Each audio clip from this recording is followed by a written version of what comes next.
Before I get going on the Old Miss game, I just want to make one point here. So I've known Coach Beard for a decent while. I've known Coach Donwall for a long time. I know the staff pretty well. Matter of fact, Coach Beard ended my Buffalo career, beat me in the NCAA tournament my last year there, and they beat us pretty soundly. He does a great job. But one point, because I think he's like more than a better coach. I respect him greatly. So I don't want to talk about the Bediako situation tonight. Everybody knows my feelings on it. So we're going to keep the questions to basketball tonight. But the one thing I will say is Charles is a great kid. Everybody knows that. Everybody who knows him has coached him at any level. And some of the opposing coaches understand that we are dealing with a human, a young man that obviously is disappointed. And, the system's broken as we know it, and he's a victim of a broken system. But he's still a human and a young man. So on my drive, we drove over on the bus. On my drive over yesterday afternoon, I get a call from Coach Beard. Hey, Oats, Beard. It's like, hey, I said, what's up? He goes, is Bediako with you? I said, no, we decided to leave him home. We didn't want him to have to go through the stuff he's had to go through on the road. And he said, look, I assure you that's not happening here. I've already met with the cheering section. Everything's going to be positive here. You won't get any of that here. So major respect to him for that. And then he said, I also got something I want you to give him. And he came to our shoot-around last night, handed me a note that I've kind of opened, took a picture, sent it to Charles. I'll give it to him in person when we get back. It was one of the most classy notes to a kid from an opposing coach, and it doesn't happen often, but one of the classiest moves I've ever seen.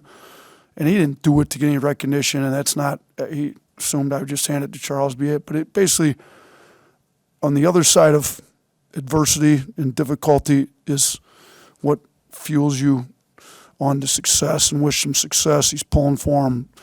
It's not his fault that the rules are, that there's no clarity in the rules. And I thought it was a extremely well-written, thoughtful thing for an opposing coach to do that understands that we're still coaching young men, and this is not a object we're dealing with. It's a young man with a basketball career in front of him, with an educational career in front of him, and Coach Beard understands it, and you guys are super lucky to have him as your coach here at Ole Miss, for you guys that are from Ole Miss, and I respect Coach Beard a lot. So, all right, on to the game. Ole Miss, for a team that played 4 straight road games, is on a losing streak. I thought they had them ready to go. Defensively, they did a great job on us early in the game. We're a tough team to guard, and they did a great job. We didn't get any kind of flow on offense for the first 10, 12 minutes of the first half. I thought our defense was good enough to keep us within striking distance. I don't think the lead ever got over 9. So credit to our defense to keep us in the game. I thought we closed the first half on a pretty good run there to close, and then obviously we started the second half. We've had issues with starts, but I thought as the ball moved quicker and better, shots went in more. It's a novel concept. Like, you get better ball movement and your shooting percentages go up. So I thought, and then defensively, they were really carving us up out of timeouts. We didn't do it. It seemed like they scored on every single after timeout set. I thought we did a pretty good job. Our Coach Adams that runs our defense, not their Coach Adams. Brian Adams did a great job adjusting, cross-matching, switching some stuff to kind of take away some of those lobs and stuff they were getting out of timeout. So I thought our guys did a good job adjusting on the fly, how to guard it. Super happy for Wright. So when we got the news that Charles won't be able to play, and we knew we were going to have to go back to playing smaller at the 4 and not having as much depth in the interior, we really couldn't afford to play the 3 guards together, 1, 2, 3. We're able to do that when you've got 2 7-footers at the 4 and 5. Now that we have more like a wing at the 4, one of those guys had to come out of starting lineup. And Reitzel stepped up, willing to do it. Like, I got no problem. All I care about is winning.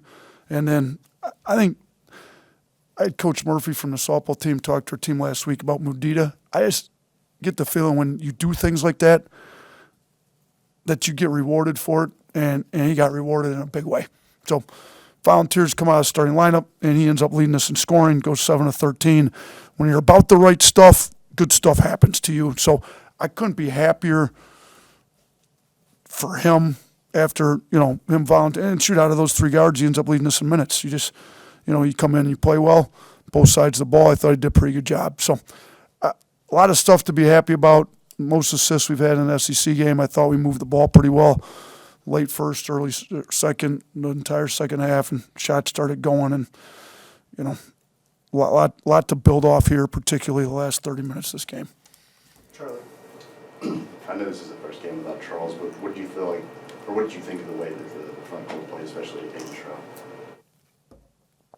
Aiden leads us in plus minus with plus 23 as 15 and 6. 2 blocks. I mean, Aiden's been pretty good all year. We were trying to do a better job resting him when we could. We'd like to play him closer to 30. I think we were able to, and they went real small late, which took away some of his minutes, and we just didn't play a big at all. So he was probably turning more towards 30 minutes if they would have stayed with a traditional lineup. So happy with Aiden. Shoot, Noah's going to have to give us some good minutes. I thought he had a great screen to get his shooter open. I thought he gave us some real good minutes on there. He had a steal on defense.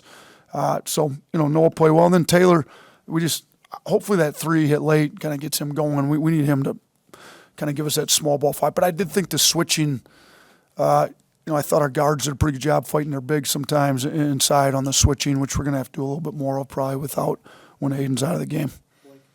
Yeah, back to Reitzel, just how have you seen him kind of battle through these injuries throughout this season, especially coming off of the one against Auburn, and just how much does it change things for you guys when he's out there? So it's obviously frustrating as a player to put as much time and effort as he does into his game and then just have the rash of random odd injuries. I mean, it's just been one thing after another. So a month or so ago, I gave him a copy of the book, The Obstacle's the Way, from Ryan Holiday.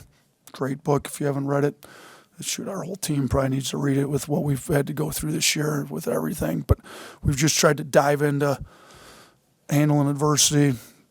Book of James in the Bible talks about enjoying your trials. Like, I talked about that with him and the team. It's like, yeah, we've been put through some adversity. Like, a lot of guys injured. He probably at the top of the list. So I think he's just been very mature, continues. Obviously, you see the frustration when he goes out of the games. I thought he was ready to play at Auburn. He goes out, can't play the rest of the game. But right back in the training room, getting his rehab back in, and he looked great tonight. So I pray that he stays healthy the rest of the year, because this is a really good basketball player that has missed games and some of our losses. And, when we don't have him, we miss him a lot. So hopefully we can keep him, because it's really a basketball player, as you saw out there tonight. But I think his mentality to handle the adversity that he's been put under has been really good, and a testament to some of the young guys that have had to handle a little adversity, maybe not quite as much as him, but they've had to handle some too. Maybe not asking about Bediako at all, but just the fact that there's been all this stuff swirling around your team. How did you think your team's mental approach was today? I thought it was pretty good, and I addressed that with them. Like, it's not the first time we've had stuff swirling around our program. What you've got to do in life, anything, when there's distractions, you just got to focus on everything you have full control over. We don't have control over what other people say, what the judge rules, no control over that. So time wasted on what coaches, reporters, judges, attorney, whatever, whoever it is, wasted time. So let's get focused. Some more adversity to face. We've had injuries, some more adversity. Thought we were going to have him the rest of the year, don't have him. Let's lean into the adversity. Let's let it make us. I gave the guys a quote the other day, and I can't even remember who it's from, but it was pretty good. It's bad teams or organizations face adversity, and it ruins them. Good teams handle adversity, and they survive it. Great teams and organizations face adversity and thrive off it. Like, they use it to make them better. I said, we're trying to be great. We got to use it. Maybe this will make us scrappier, tougher. No, we got to play harder. We don't have the rim protector back there we thought we were going to have all the time. At least not two. Rel's been pretty good himself. So let this make us better. Let's not survive it. Let's not let it ruin us. Let's make this thing send us on an upward spiral. So that's what we've tried to lean into these last few days. Yeah, with 3 wins in a row, your longest win streak in SEC play, just do you think you guys are kind of building some momentum here? I sure hope so. I mean, I think we're playing better. The ball's moving a lot better. The defense has picked up intensity. I think our leadership's understanding what's expected out of this program and where the expectations are and where we got to get this thing to. So, you know, we've got a 3-game win streak. We got a home game Saturday.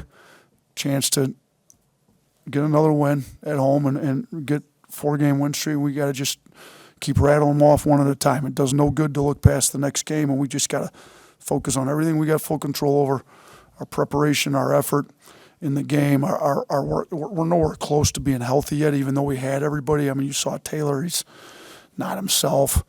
Trellis was pretty good tonight, but he's got, you know, these guys got to dive into the rehab with Clark. As coaches, we got to be smart with our practices and time on feet, and we got to control everything we got control over. We got to use the mental reps a lot more because we're not going to be able to give as many physical reps as normal team would at this point, and we got to keep our guys healthy and just keep building momentum off this. So, yeah.